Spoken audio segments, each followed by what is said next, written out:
Paige. Welcome back to another game review video. Today we are going to be reviewing Potion Craft. So I've seen this game around a lot lately, and I thought it would be kind of fun to try out and review myself. So I thought that would be what we would do today. So the main goal with this review is to give it a 5-star rating, like 1 through 5-star rating, and then also to review its reviews on Steam and talk a little bit about what the game is about. So we're going to start off with its Steam descriptions. So on Steam it's called Potion Craft Alchemist Simulator, so I would say that's definitely what this game is all about. Like, that's the main point of it. It's just to create a bunch of potions and be an alchemist.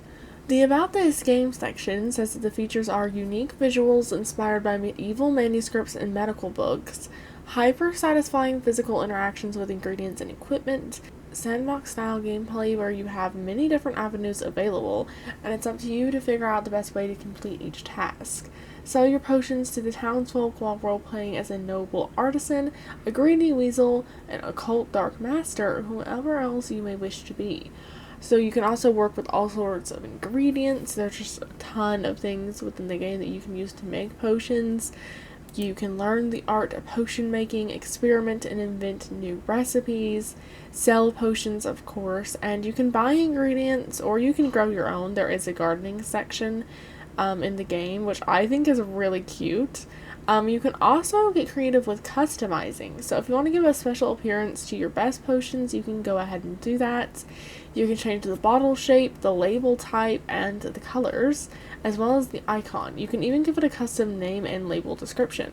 So you can also carefully arrange your potions to showcase them on your shop's shelves and tables, or just carelessly throw them around, which is like really cool to me that you can like arrange the bottles and give them like different looks to them, like different colors and things. I feel like that would be really useful if you had brewed like a lot of potions, because I feel like at a certain point you would start getting a little confused. There are 26,000 reviews on Steam for this game, and about, I would say over half of them are very positive. The overall reviews is very positive. There are a few negative reviews saying that the developers abandoned the game before it was finished and that they rushed the release. But for the most part, everyone seems to recommend this game. They just seem to be saying in the negative reviews that it is a bit repetitive, or that the developers seem to rush the release, which I will tell you guys my opinions on that outlook as we get further into the video. But I just wanted to start off real quick with this little intro into the game so you guys would get a good vibe for kind of what the game is about. You know, how it's kind of a simulation indie role-playing game. And I kind of just wanted to give you guys a quick intro to it.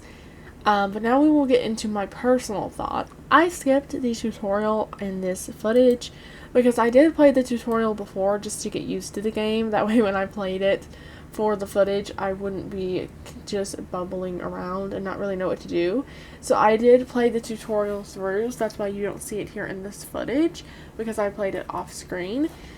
And I really liked certain aspects of this game more than others. I really liked the fact that you had like a garden, and like there were more areas I felt like to explore than you would think there would be. Like there's a section in the downstairs, like in the basement, where there's this like alchemy machine that you can repair and like that you can buy parts for from like different merchants that come to your shop to sell you things. And I really liked that. I also really liked that if you brew extra potions and you have like too many, you can also sell those to the merchants and you can haggle with them to get a better price for them, which I really feel like adds something more to the game when it's that interactive in multiple different ways. Although the main thing about this game obviously is just making the potions and exploring what potions you can make and getting them to be a stronger brew. So obviously you want them to be a tier 3 potion, because at first that's like the best you can do, I think. I think at some point you can make tier 5 potions, but I'm not sure on that. But making tier 3 potions is not easy. It does take a lot of your roots and herbs and all of those things, your flowers. And it takes a lot of careful stirring. Like if you're not really careful with the stirring and the water and the grinding up of the different things that you're using to make the potion, then you will mess up. And like it's really easy to mess up by like just like a little tiny itty bitty bit, and then the whole potion is ruined. And yeah, you've got to be really careful when you're making the potions. Like, you got to be really gentle and really think it through. One thing that I will say is a slight complaint with this game is that when I was trying to serve some of the customers, like, one of the customers that I don't actually think I showed in this footage asked me for a potion that would make it easier for him to get away from the guards. And I was like, oh, okay, so that would be like swiftness, right? So I made him a swiftness potion, and he actually didn't want that. So then I thought, well, maybe he wants like a mana potion. So I gave him that, but he didn't really want that either. So it's a little bit confusing when they say things like that, and they kind of mislead you a little bit. Because like they were saying like, oh, I want something that will make it easier for me to get away from the guards. So you would think naturally, well, that must be swiftness, right? Maybe agility of some sort. And so you give them the swiftness potion, and then they're not really like into it, and then eventually they will leave, which will ding your reputation. My reputation actually did end up at the end of me playing this for the footage. It did end up in the negative, and I'm trying to pull myself currently out of that hole off screen because it's not the best place to be in. Like, for the gameplay, I would say that being a negative reputation is probably not the greatest. One of my favorite aspects of this game, though, that I think that is kind of overlooked is just how in-depth it is when it comes to managing your money and, like, your reputation and stuff. So, as I said, you can haggle with people to get more money from things, and if it goes badly, you actually lose money in the deal rather than gaining it, which I think is really realistic. But if you buy too many like herbs and flowers and stuff and different things that the different merchants sell, you will actually run out of money, which I think is really realistic, because I know that in some games when you're kind of like focused on one thing, like Potion Craft is, and focused on being an alchemy simulator, sometimes the game has a tendency to focus too heavily on one aspect of the game. So they will focus too heavily on the like alchemy simulation and not really pay attention to like the shopkeeping aspect. And when you kind of shopkeep, it's just kind of like, oh, you're like selling the stuff to them, or maybe you can haggle a little bit, but it's mostly just like the alchemy simulation. And I really like that with this game you can also like buy stuff and like keep up with your garden, and you don't just have like unlimited supplies to make potions with. I really feel like that adds an extra layer of depth to the game that it needs.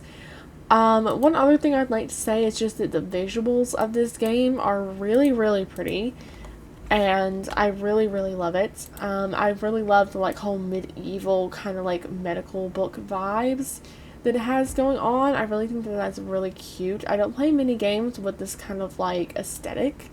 I think the only other game that I've really played that has this kind of aesthetic is maybe Traveler's Rest, but it's not really quite the same thing. I would say this is a little bit more medieval themed. A little bit more like Crusader Kings-esque, if you guys have ever played that. And I really, really love the aesthetic of it. Now, I will say I do think the gameplay could get repetitive if you played it for too long, because it is just making potions over and over again.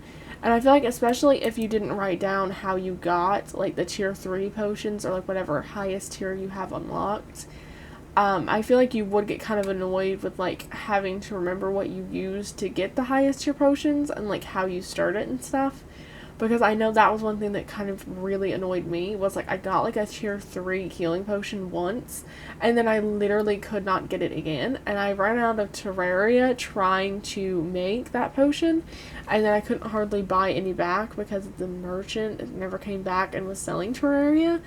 So it was kind of annoying that I was stuck with just like not having the proper stuff for my potions. And then also it was a little bit annoying that I was stuck with only a tier 2 potion when I should have really had a tier 3 one, because I know that I knew how to do the tier 3 potion at some points, but I didn't save the recipe, and even if I had, they only stay saved for like 5 brews. So like when you go to your recipe book, if you brew the potion from the recipe without like mixing it up yourself, you actually end up like breaking the recipe, if that makes sense. Like after 5 uses, it won't let you like automatically use it anymore, and from what I can tell, it kind of erases the recipe just altogether, and you have to do it all over again from scratch, which I feel like would get really annoying when you get like a bunch of different recipes going on in the later game, when you have like, potions of fire, freezing, swiftness, mana, poison, explosion, all the different things that you can unlock. I feel like it would get really, really annoying to have to remember all the things. I feel like you'd end up getting a notebook just full of like writing down all the potions and like ways you need to stir it for this game. I feel like that would be kind of annoying to log yourself. Like, since they have the recipe book, it kind of feels like that should be a little bit more useful, in my opinion. So I do think the gameplay could get very repetitive very easily. I think if you play this game, it's probably going to need to be in some shorter burst, maybe like for a couple hours here and there, but I wouldn't recommend playing this like on the daily, because for me, it probably would get pretty repetitive since it is just brewing the alchemy. I mean, like I said, the gameplay is a little bit more diverse than just potions because you do get to haggle and stuff, and I feel like that does make it a little bit better than if it was just brewing potions all the time. But it would get a little bit repetitive, in my opinion, if you played it too often. So for that reason, its star rating is going to be a 3.5 out of 5. I know that probably seems a little harsh, but I just couldn't put it at a 4-star because I kind of felt like to be at a 4-star, you only really have one thing wrong with it, and it's not really a 3-star either. It's kind of in between, which is why I rated it a 3.5. Its problem is just that it's too repetitive, and I feel like its replayability is not very high, which makes it a little bit sad because I feel like this game is enjoyable enough aesthetically and just kind of relaxing that you want to play it again, but it's just kind of repetitive, and I feel like it kind of makes it hard for you to actually consistently play this game. So for that reason, I have to give it the 3.5 out of 5 stars. I feel like you would like this game a lot more if you were the type of person that doesn't get annoyed by repetitive gameplay.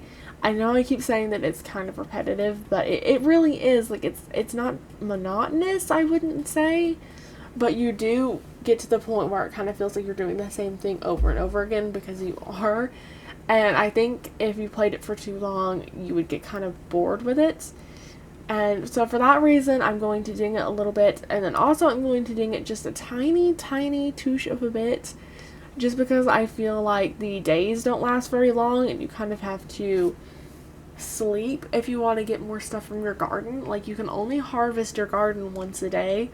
And if the merchants don't show up with enough like terraria or roots or herbs or flowers or whatever it is you need to buy, then you are literally not going to be able to brew anything, which is like the most annoying part to me, is that you need to brew stuff but you just literally can't, and I feel like that's the most annoying thing.